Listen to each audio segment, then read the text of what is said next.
السلام عليكم، ازيكم حبايبي؟ عاملين ايه؟ يلا بينا نصلي على رسول الكريم عليه افضل الصلاة والسلام ونشوف هنعمل مع بعضينا حاجة جديدة كده، نغير في الفطار بتاعنا شوية. انا الاكلة دي بحبها قوي قوي، يعني ممكن اعملها مثلا مرة في كل اسبوع على الاقل يعني.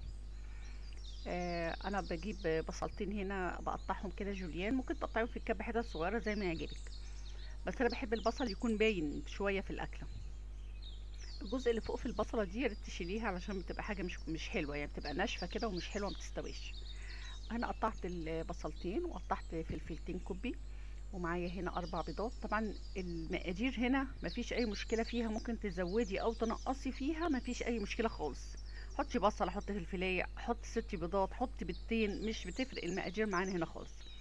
دي معلقتين من المرطة، فاكرينها؟ ارجعوا الفيديو السمنة تعرفوا المرطة دي انا عملتها ازاي. انا بحب استخدم المرطة قوي قوي في الاكل، وخصوصا البيض.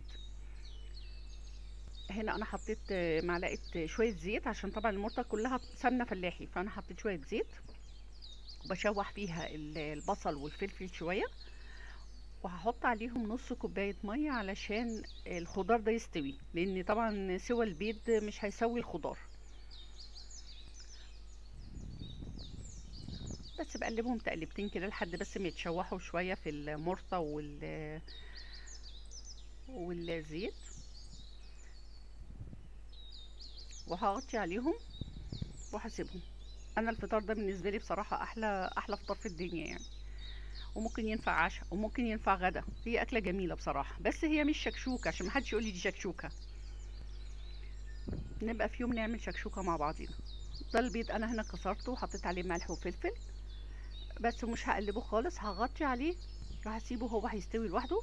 كده هو استوى، وانا قلبته التقليبه دي بس، الاخيره دي بس، وخلاص كده خلص معانا البيض. خلاص كده خلص. اكله جميله جميله. ده شويه عيش مقرمش، انا بحب يعني دايما دايما بحمص عيش في البيت دايما، فحبيت تاكليه كده مع